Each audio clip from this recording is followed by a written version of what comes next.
¿Qué tal amigos? Bienvenidos a Buenas Razones para Conversar. El tema de hoy, libertad de expresión en tiempos de Internet. Nuestro invitado hoy es Gustavo Gómez, quien es el director ejecutivo de Observacom, el Observatorio Latinoamericano de Regulación de Medios y Convergencia, y también es investigador y consultor en temas de libertad de expresión y de regulación de medios e Internet. Con Gustavo hablaremos sobre qué es la libertad de expresión en tiempos de Internet en que todos pueden hablar, pero también todos pueden atacar. Vamos a hablar sobre la desinformación. En estos tiempos en que parecen que todos estamos más informados, también estamos todos más desinformados. Escuchemos la entrevista. ¿Qué tal, Gustavo Gómez? Bienvenido a Buenas Razones para Conversar. Gracias por aceptar esta entrevista. Al contrario, es un gusto para mí, Mónica. La verdad es que en los últimos tiempos y sobre todo a raíz de la pandemia, el tema de derecho a Internet o de derechos, acceso a los medios de comunicación se volvió una emergencia, yo diría que una urgencia. Usted está en Uruguay, creo que era el país mejor preparado para ese apagón, para ese cierre de escuelas, pero además para ese cierre de acceso a tantas cosas. Ustedes ya habían hecho un camino de digitalizar la educación de alguna manera, y en cambio el resto de países de repente nos vimos enfrentados a la necesidad de usar el Internet. Y ahí viene lo primero, somos un continente que de repente se sorprendió, creíamos que estábamos hiperconectados. Nuestros informes hablaban de mucho Internet y mucha cobertura y muchos teléfonos celulares, pero a la hora de la hora no fue así la realidad. ¿A qué cree que se debe eso? A las enormes desigualdades que tiene nuestro continente, lamentablemente. Un continente muy rico, con mucha capacidad de generar alimentos, productos primarios, pero también gran capacidad de creación y de agregar valor a muchas cosas, innovación, pero que se queda esa plata de muy poca gente. Esa desigualdad estructural tan enorme entre gente con mucha plata y gente con poca plata es la que explica que gran parte de la población no tenga hoy, a estas alturas, un acceso a servicios fundamentales. Entre otros, en el mundo de hoy, la conectividad a Internet como un servicio fundamental importante como el acceso al agua o a la energía eléctrica. Porque es un acceso fundamental como el acceso al agua y la energía eléctrica, que por cierto, lamentablemente tampoco hay acceso al agua y energía eléctrica para gran población latinoamericana. Pero ¿por qué el Internet es así de importante? Porque es un soporte fundamental para múltiples relaciones, para el ejercicio de derechos fundamentales, para permitir incluso trabajar. Digamos, en términos de derechos fundamentales, es hoy el principal soporte de información y comunicación que tiene la población en muchas partes del mundo. Diría que es una tecnología que viene a complementar la radio y la televisión y viene a potenciar la capacidad de producir información a la vez que la capacidad de acceder a yo diría, una infinita cantidad de información y de opiniones. Por tanto, hoy participar como ciudadano, como ciudadana en democracias robustas, sólidas, ¿no?, inclusivas, que comienza a ser cada vez más difícil sin tener acceso a ese soporte tecnológico. Por supuesto que la radio y la televisión en nuestro país sigue cumpliendo papeles muy importantes, pero que cada vez más el Internet empieza a ser una herramienta fundamental. Como decía, además es soporte tecnológico de procesos productivos, es un instrumento para trabajar a distancia, para hacer llegar servicios médicos a poblaciones que no están en centros urbanos. Por todas esas razones, Internet hoy se convierte debería convertirse en un derecho, ¿no?, para el cual los estados tuvieran obligaciones de dárselos en condiciones de calidad y de accesibilidad a sus ciudadanos, cosa que, como decías vos, no pasa en gran parte de América Latina. No. Después de escucharlo, tengo dos caminos para preguntar y lamentablemente voy a hacer los dos caminos de una vez y voy a pedir disculpas por ello. El uno es, ¿qué hizo? ¿Por qué Uruguay estaba mejor preparado que el resto de la región?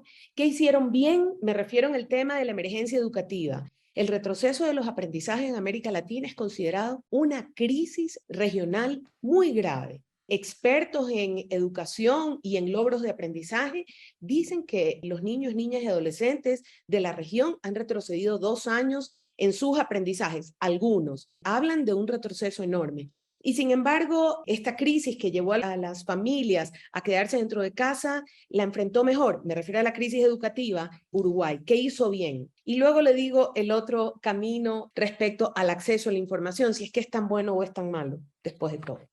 Bueno, no, yo creo que nosotros teníamos, digamos, un entorno tecnológico y de desarrollo de capacidades que amortiguó ese impacto. Yo no te diría que salimos indemnes ni que fue exitoso, si realmente hay problemas de aprendizaje luego de la pandemia, también en Uruguay.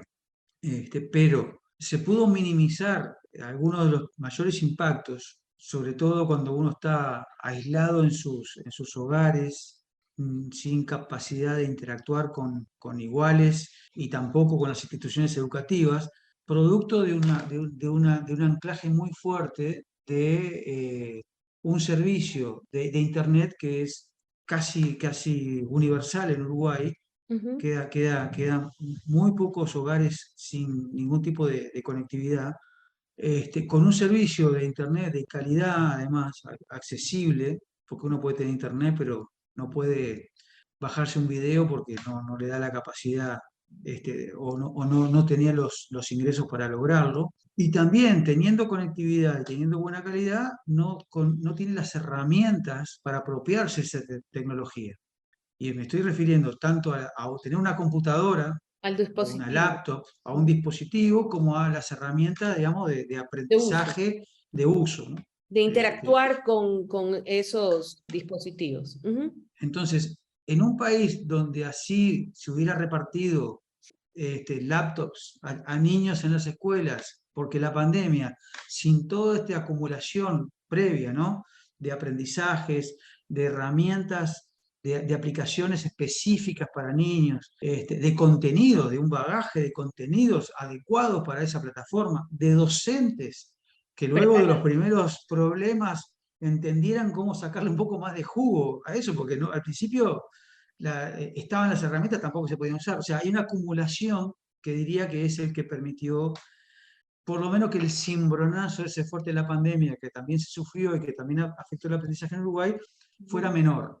O sea, es un colchón, fue un colchón, porque De acuerdo. aún estando en tu hogar, tenías una computadora, el niño tenía una computadora, la niña tenía conexión, o sea, computadora, conexión y algún tipo de aprendizaje que te permitía que el nexo No se rompa. educativo no se rompiera.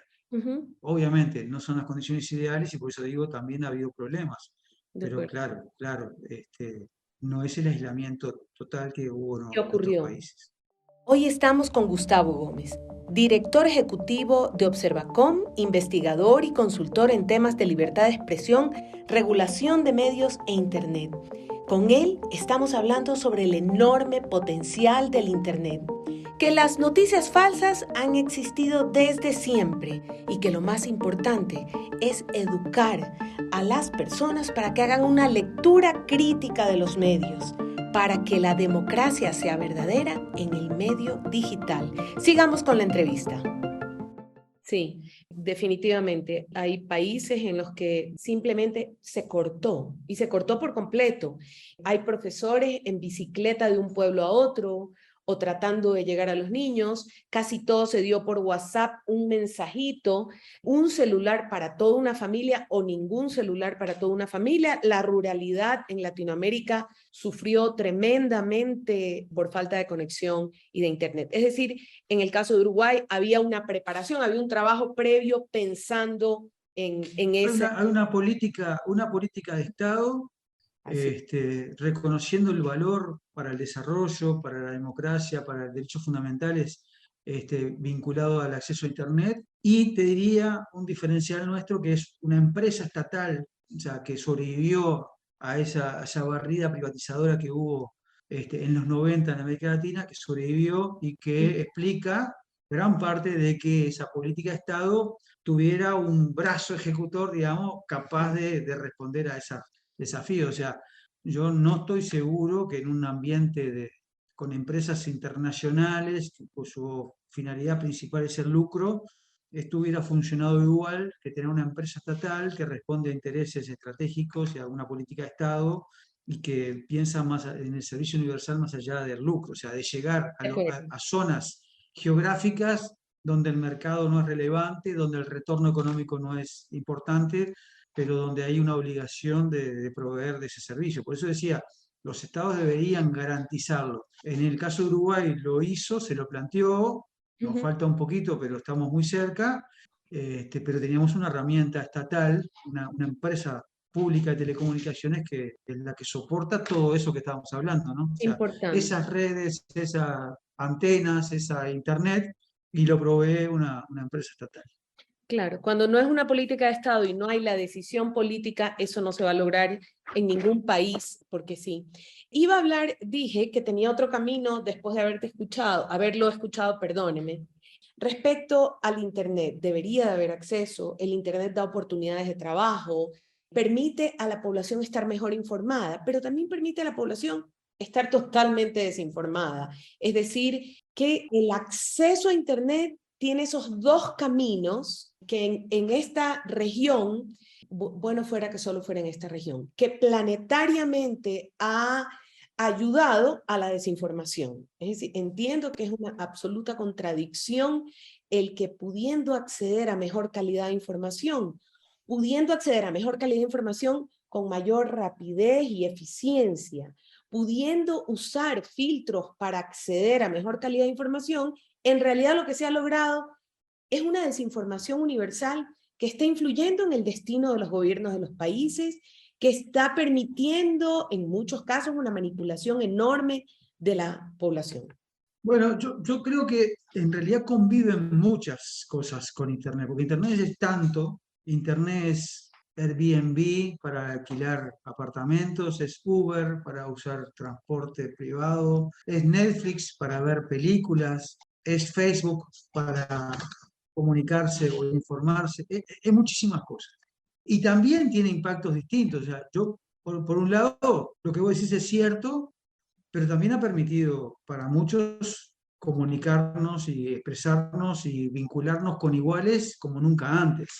O sea, hay también posibilidades en Internet como una herramienta que es, y no por per se, o sea, es una herramienta que se puede usar para bien o para mal. Yo creo que es una excelente herramienta, creo que la humanidad ha logrado avances extraordinarios al inventar Internet y lo que es Internet actualmente. Nunca hubo tanta capacidad de acceso a información desparramada por ahí del mundo y de todo el mundo, de todo tipo de ideas, de opiniones e informaciones, y la verdad que tampoco ha habido nunca tan pocos obstáculos para poder producir contenido y ponerlo a disponibilidad. Obviamente, siempre dentro de los que tenemos Internet. Pero digamos, para los que tienen Internet, no hay que pedirle un permiso al Estado para que nos dé una frecuencia de radio o de televisión. Así es. El desafío en realidad está en que nos vean, o sea, que los que publicamos lo vean otros y otras, y lo que publican otros y otras nosotros lo veamos para poderlo leer y disfrutar. En ese desfasaje, digamos, entre la capacidad humana nuestra de buscar información, por ejemplo, Ujú, y la inhumana cantidad de información que tiene Internet, aparecen intermediarios, aparecen ujú. intermediarios, pueden ser cuentas, influencers, pueden ser medios de comunicación, las propias plataformas dueñas de esas redes donde nos informamos, que actúan de distintas maneras, afectando ese potencial casi infinito de libre flujo de información y comunicación. Entonces, yo no diría que es un problema de Internet, sino que hay gente, empresas, organizaciones, partidos políticos, gobiernos, que se aprovechan de esa herramienta Ujú. para desinformar. Diría que el problema para la democracia no es tanto la fake news, sino la desinformación. En esto tratamos nosotros de Observacom marcar una diferencia, no por solamente la palabrita, por una cuestión semántica purista, sino porque está lleno en el mundo analógico, no en el digital, de cosas que no son verdaderas enteramente o que no son verdaderas parcialmente. E incluso hay cosas que son claramente falsas, pero que son ironías, son sátiras, que no tienen ni siquiera vocación de ser verdaderas. Ahí Pero viene, decimos muchas cosas, sí. perdón, una pregunta. ¿Y qué hago? Es decir, ¿cómo hacemos para cambiar esta tremenda desinformación? ¿Existe de verdad un camino para educar Bueno, a la población? claro, lo que pasa es que justamente perdón que me extendí un poco, pero creo que quiero llegar a poder responderte a eso a partir de un buen diagnóstico del problema. Porque Ujú, como sabés, si no diagnosticamos bien el problema, las soluciones van a ser muy distintas y ujú. seguramente ineficaces. Yo creo que Internet no es per se mala, yo creo que Internet tiene un potencial enorme, creo que tiene problemas y creo que las noticias falsas existen desde siempre, que no es un invento de Internet. El problema que tenemos en Internet no solamente es de volumen, de la velocidad, de la capacidad de viralizarse de determinadas noticias falsas, sino que el problema para la democracia, te decía, es la desinformación, que es parecido pero no es lo mismo. O sea, para nosotros el problema no es que yo escriba algo creyendo que era verdad y que no era cierto. Con lo cual, mañana puede ser una fake news, porque era una información que se comprobó luego que no era cierto. Le pasa a los periodistas y a los medios. Aún haciendo investigaciones, vos podés llegar a una conclusión que luego eso se transforma. O podemos decir medias verdades.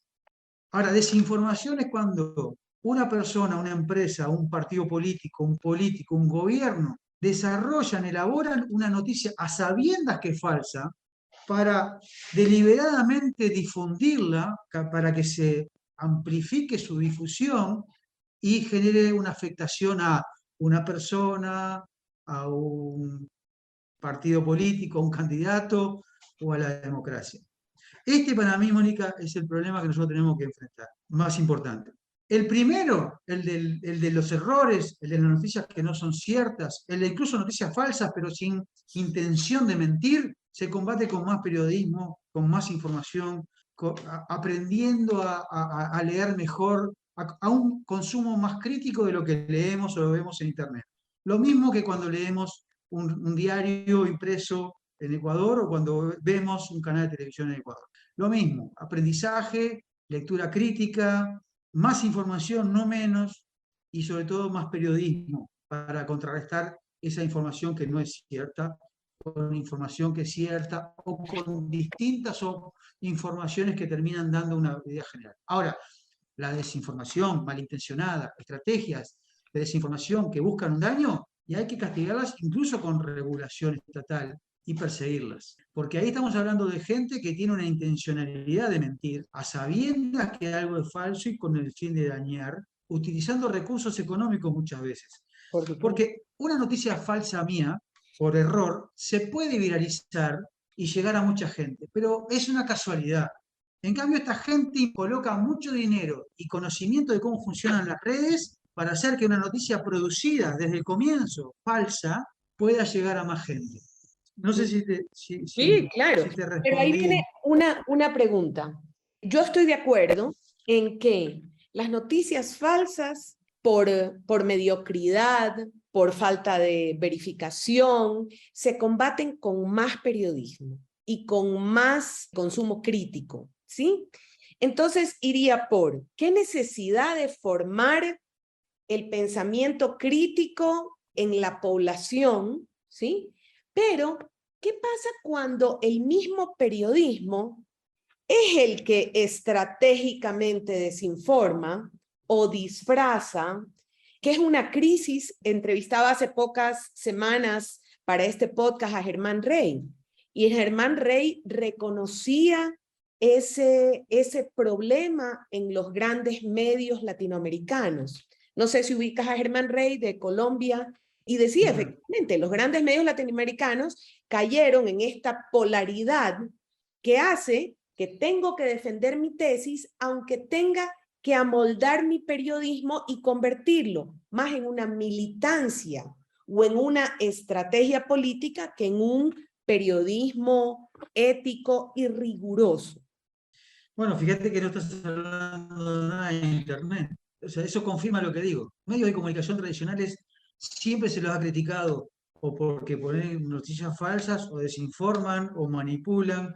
Es decir, perdona que vuelva para atrás, no es un problema de Internet. Internet visibiliza más esas cosas.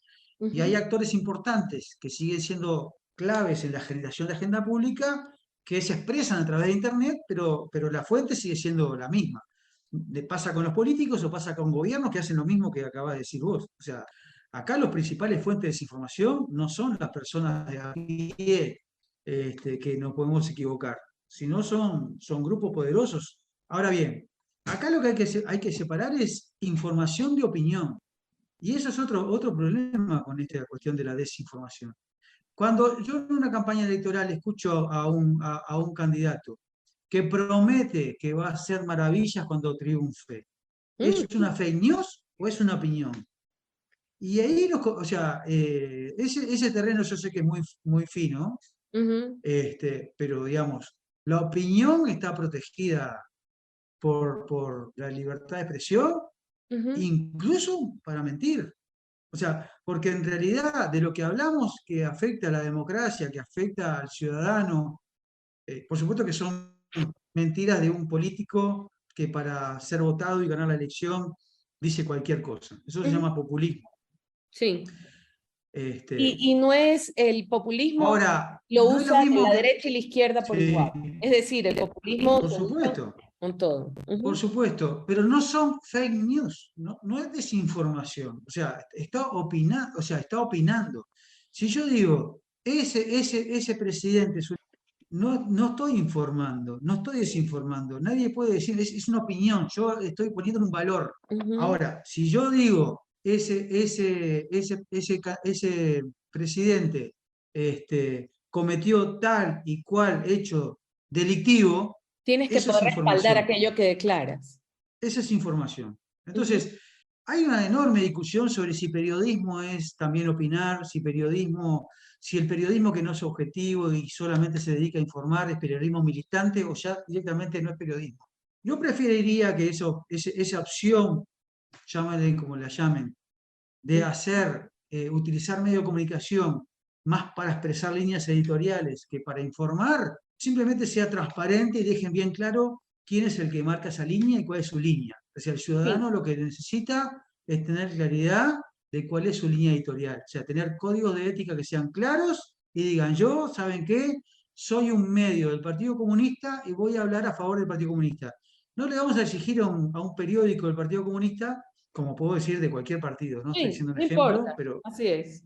porque es un medio militante que tiene esa función. No se le puede exigir imparcialidad a un medio que está construido con una idea de dar opiniones. Ahora, Y, medios de comunicación principales, que son fuentes de información vital para nuestras sociedades, aún hoy con Internet, siguen siendo fuentes principales de agenda pública y yo creo que las exigencias son distintas. O sea, yo creo que ahí las ujú. exigencias son, bueno, si tiene una línea editorial, marque claramente que esta parte es una opinión, como si dijera la página editorial del diario, póngamela de la televisión, usted diga, miren señores oyentes, a partir de este momento yo, periodista Gustavo Gómez, voy a opinar sobre la situación política. Pero Pero todo separo lo y demás, lo titulo opinión, claro, inclusive en separo. internet o donde sea, así es. Ujú.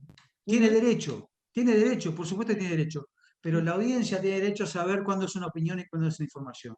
Porque cuando es una opinión, puede decir cualquier mamarracho, pero cuando informa sobre un evento, sobre todo de interés público, y no, tiene otras reglas.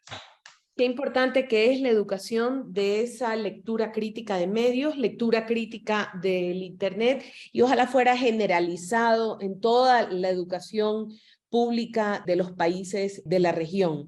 Me ha hecho recordar un libro que escribió una ecuatoriana hace mucho que hablaba de la ficción de la no ficción. ¿Qué quería decir ella?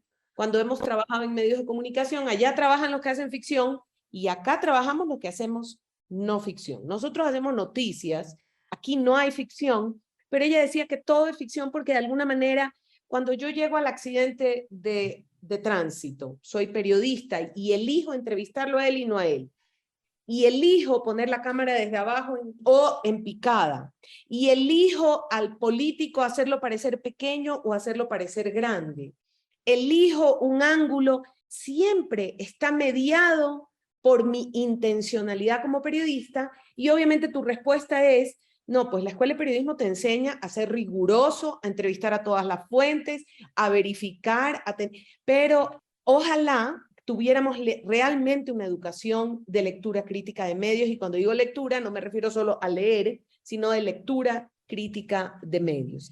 Me has llevado a un tema que es el de las leyes o el control. ¿Hay que regular o no hay que regular? ¿Eso es censura? ¿Están persiguiendo a los medios de comunicación y la libertad de expresión o no? ¿Hasta qué punto hay que regular?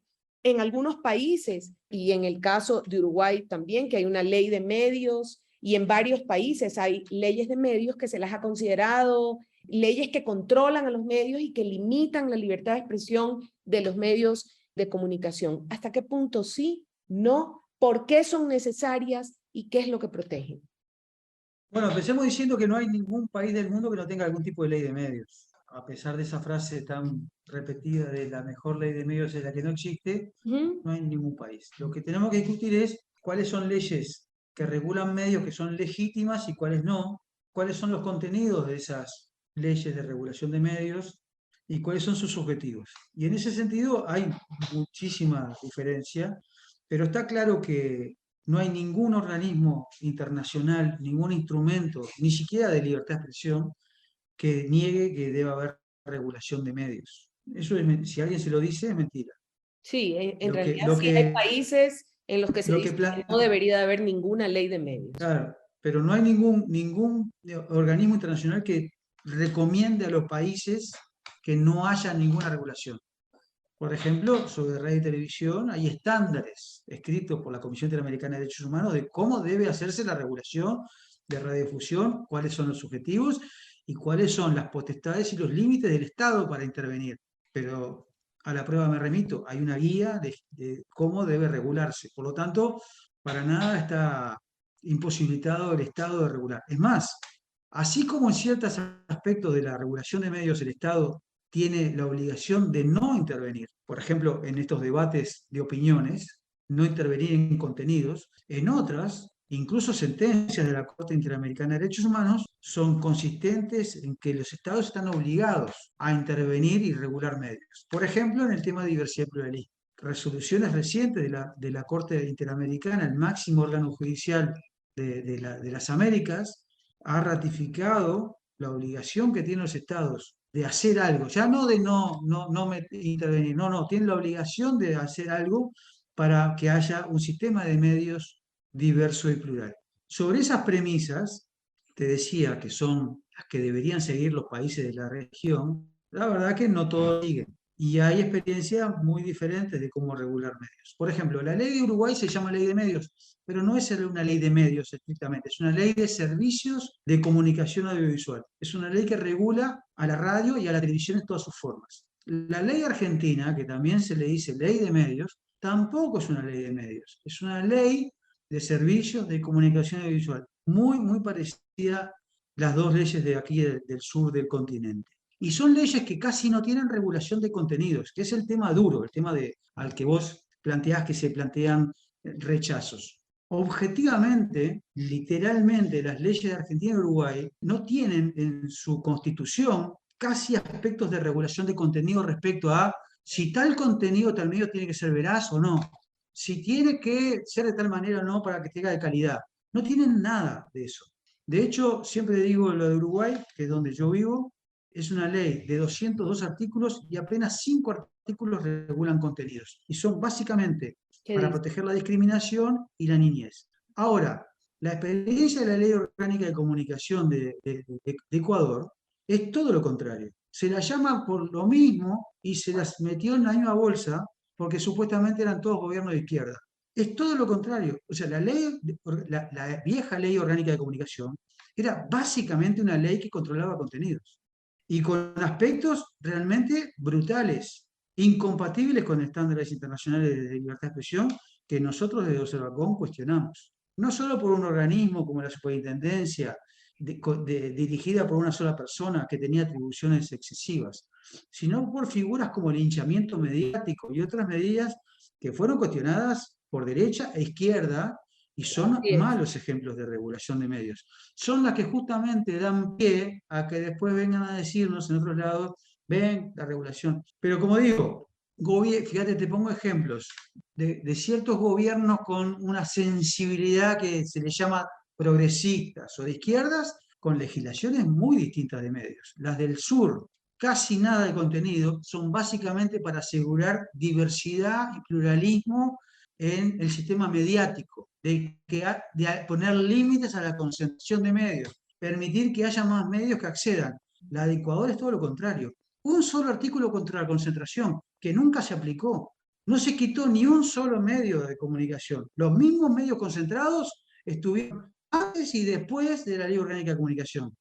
Y sin embargo era una regulación detallista, excesivamente detallista y mala y violatoria de derechos en materia de contenidos. Por eso te digo, no hay país en el mundo que no tenga. La discusión sustancial, Mónica, es qué se regula y qué no se regula, para qué se regula y para qué no se regula. Pero regulación de medios tiene que haber para proteger la pluralidad y también para proteger a las audiencias frente a posibles abusos de los dueños de esos. Ahí viene la pregunta a la que también quisiera llegar antes de irme, antes de que Víctor me ponga el tiempo. En los niños, niñas y adolescentes, hay países en los que prácticamente ya no hay programación para niños.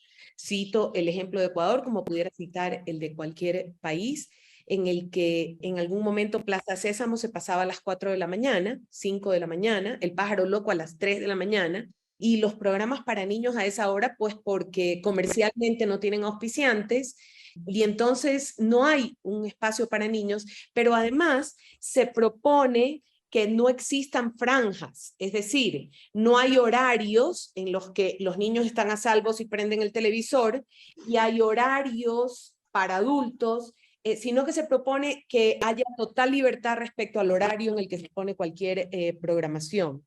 Y también respecto a el derecho a que los niños tengan una franja o un espacio o un horario en el que puedan ver televisión libremente sin temor. No sé si me explico, a que sea algún promocional del programa de las 12 de la noche, que es un programa fuerte. Una serie de cosas. ¿Por qué sí habría que incluir en las leyes de medios una protección especial para las infancias?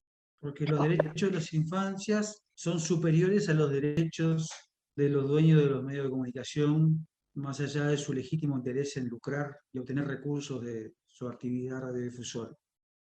No se está impidiendo que haya una línea editorial propia, una libertad de programación de parte de los dueños de medios de comunicación en ninguna parte del mundo, pero se los regula, se les imponen condiciones de forma a proteger un valor superior, que es el de los niños, niñas y adolescentes. Esa legislación está en todas partes del mundo también. El horario de protección, que te diría, casi sin equivocarme, que siempre es de las 8 de la mañana a las 10 de la noche, o sea, hasta un mismo horario es común en Europa, es común en la mayoría de los países de la región.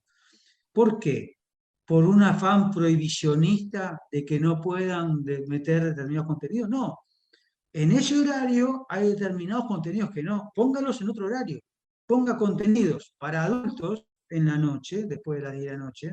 Póngalos a medianoche. En lugar de programas de niños a las 4 de la mañana, ponga para adultos. Pero en ese horario no ponga determinados programas. Cuando se habla de protección a niñez, estamos hablando de un derecho que legítimamente se pone frente al derecho a programación de los medios de comunicación en cualquier parte del mundo. Y organismos como UNESCO o organismos como UNICEF de Naciones Unidas son absolutamente claros al respecto. Efectivamente, es un tipo de regulación legítima. Incluye no solamente la protección frente a, en la pantalla de determinados contenidos de programación, también respecto a la publicidad, por ejemplo. Por supuesto. Hay regulación respecto a el tipo de publicidad dirigida a niños. Ajá. O que los niños participan de la publicidad.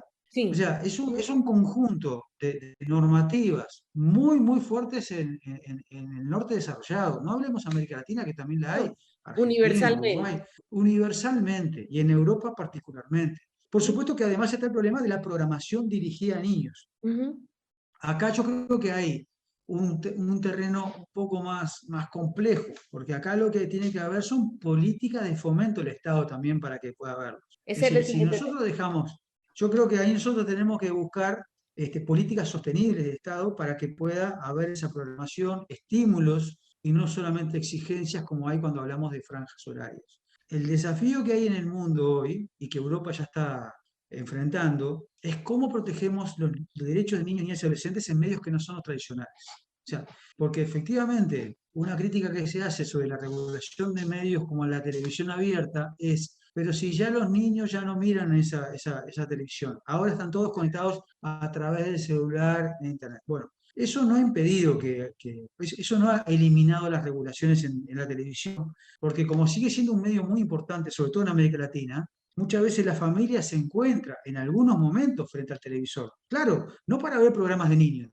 para programas de adultos que pueden estar viendo niños y por tanto es necesario ciertas protecciones, por ejemplo, de imágenes excesivamente violentas. Pero el desafío que tenemos en América Latina es cómo llevamos esa regulación que existe, pero que no se aplica muchas veces, esa es la verdad. O sea, en América Sí. Latina hay regulación para proteger niñez, pero el problema que tenemos es que no se aplica. Ahí volvemos al Internet que me decías al principio, Ujú. Mónica. O Sí. sea, nosotros el Internet nos está generando desafíos enormes a los padres y también a los reguladores de Ujú. cómo aplicar esos principios que son válidos en todo el mundo de protección de niñez frente a determinados contenidos que les puedan afectar su salud, Ujú. su estado psíquico, incluso físico, en los nuevos soportes de Internet. Europa está avanzando en eso, acaban de aprobar algunas legislaciones que podrían ser motivo para conversar en otro momento, que Ujú. dan pistas de qué podemos hacer para ser consecuentes con esta idea de que nuestros niños, niñas y adolescentes tienen derechos a ser protegidos y derechos de primer orden, que a veces están por encima de otros derechos fundamentales, en este caso como el de la libertad de expresión. Se me han quedado un montón de preguntas afuera, qué pena. Gustavo, eso quiere decir que lo tengo que volver a entrevistar en el futuro, porque también quería hablar de medios públicos, que es todo un tema en Latinoamérica y en la región, y de la famosa TDT que jamás llegó a Ecuador, pero sí llegó a otros países de la región. O sea que además le cuento todo lo que se quedó afuera y que lo vamos a conversar en otra entrevista. Hablo mucho, Mónica, hablo No, mucho. no, no. Muchísimas gracias. Nos quedamos con muchos aprendizajes y reflexiones que hacer sobre estos temas. Muchísimas gracias. Al contrario, para mí ha sido un placer. Esto ha sido todo por hoy en Buenas Razones para Conversar. Hoy estuvo con nosotros Gustavo Gómez. Me quedo con lo siguiente: para combatir la desinformación, para combatir la polarización en los medios se necesita más periodismo crítico y más periodismo de calidad. Nos vemos en una siguiente ocasión. Soy Mónica Maruri. Esto fue Buenas Razones para Conversar. No dejen de visitar nuestra página web en www.ipank.org y en nuestras redes sociales. Búsquennos como @cabipank en Facebook, Twitter e Instagram. Hasta una siguiente ocasión.